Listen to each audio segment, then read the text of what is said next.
in Cairns the day after the Ironman 70.3 Cairns event, and we have the winner of the age group is Kym Jaenke, but also you had the fastest time out of everybody in the female division on Sunday. Has it sunk in yet?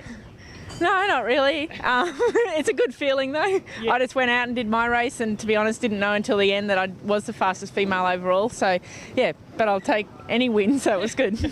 And just while we're actually on that, and I've spoken to you in the past and some other female age groupers about this, it's unreal. Your time was fantastic, but it is a different race to the professionals race, right? Yeah, totally different, and we're all at different stages of our season, and I prepared for this race and then have a bit of a break and then go to Las Vegas Worlds, whereas the pros are in the middle of their season. It could be a B or a C race for them. So yeah, I had a great race yesterday, beat the pros, but at the end of the day, yeah, they had a great race in the middle of all their training as well. Now let's talk through the event, because you're one of the first age group waves to head off. I think you're in the second age group wave to go. You pretty much would have been out there solo the entire day, especially on the bike, right? Yeah, and I'm a strong swimmer as well, so I did pass quite a lot of the male 40 to 44 or 40 to 50, I think it was, in front of me. Just take note, men past you. Yeah, so I was pretty much in no man's land the whole ride yesterday. Did pass a few men and got passed by some as well, but after probably the Yorkie's knob turn off, yeah, it was a pretty lonely ride out there, and I caught a couple of the female pros, but other than that, it was a lot of solo riding, which was good. And how did you find that run coming back into town? We had pretty much a block headwind the entire run. Yeah, to be honest, the ride was awesome yesterday. The run was the toughest part of the race. There's a couple of bridges there that were exposed and open roads, and could have easily stopped and walked, and I was thankful in a way I was doing the half yesterday and not the full Ironman. So yeah, it was good. Absolutely. Now let's talk about half versus the full Ironman. You went to Kona last year. You're the fastest Australian female age group across the line, and now I think you were saying before you've got the age grouper medal at the Olympic distance, you've got the age grouper medal at the long course or the Ironman, and you're gunning now for Vegas. Yeah, that's the plan. So yeah, so that wasn't any goal or whatever from when I started doing triathlon, but after Hawaii last year, I just felt I did 3 Ironman last year, and yeah, just needed a break from the distance and break with work and everything as well, so decided to go back, and I did half Ironman for the first time in February in Geelong and did well there. So this is the second race, and then on to Las Vegas in September. And Geelong was your first actual half distance, wasn't it? Yeah, it was. Yeah. I love it. Straight from Olympic, straight up to the glory of Kona.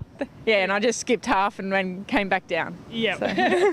So long term, what are your plans? Do you see yourself as a half Ironman athlete, or you want to get back up to the Ironman? Are you thinking about maybe going pro because your times are sort of reflecting that you've got the ability to jump up to that next tier?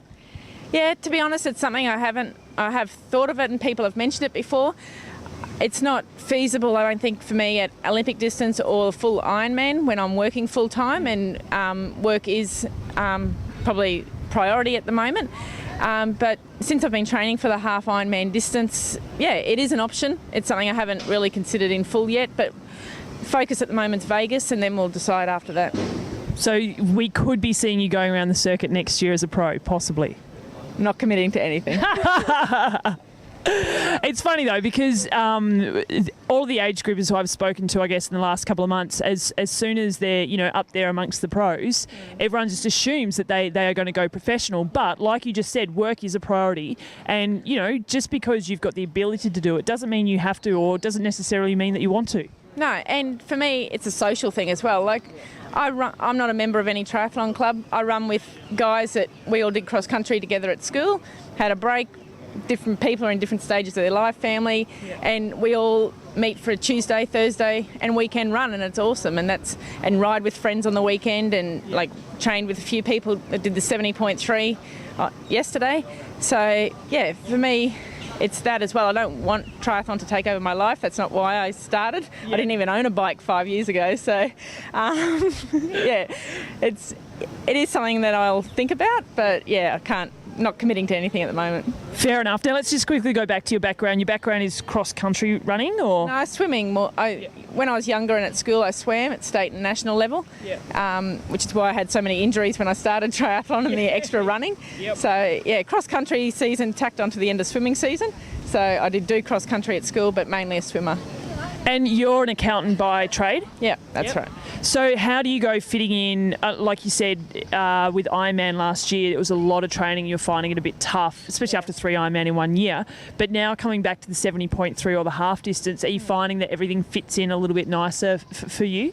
It's easier to fit things in. Yeah. It is, like, there's still a lot of 4:30 starts in the morning, but and a lot of 4:30 starts, then to work, and then training again 3 nights a week after work, and then your weekends. The difference is, like with 70.3, to be honest, I was probably more tired from the 70.3 training, so it's more intense, more full on, but you do have half of your weekends to yourself as well, and not like Ironman training, because I do work 50 hours a week at least. Your long rides and that have to be done on the weekends. There's no choice to get out during the week to do it. So, the 70.3 training definitely fits in better with the current lifestyle as well. And it's the recovery as well from, even though it's a shorter, sharper session, that gives you more time to recover. Yeah, that's exactly right. Yeah. Now, have you got any tips for any of the other age groupers out there as far as, good ways to fit in certain sessions? I'm not sure that everyone wants to get up at 4:30 in the morning, but, is that for you something that works really well? You get your big sessions or your harder sessions done in the morning, or? Bit of each. I find that I can't always cycle with a group. My cycle sessions, the quality ones are of a morning. Use a local crit track or something to get that time in. Wind trainer's great if you've only got an hour. Weather permitting or whatever, you might miss a morning bike session, and it's always probably easier to fit an hour wind trainer session in after work rather than try and cram another 2-hour bike ride in another morning during the week. So, all right, well, all you age groupers out there, go get yourself a wind trainer or go and move close to a crit track. I'm a big fan of the wind trainer. I used to hate it, but because I get bored very easily. But I think if you've got a good session, that's going to keep you on your toes. That's right, and it comes down to time management. I hate the wind trainer too, but it's better than thinking you've missed a 3-hour bike session or 2-hour bike session, and you can always justify getting off a wind trainer earlier.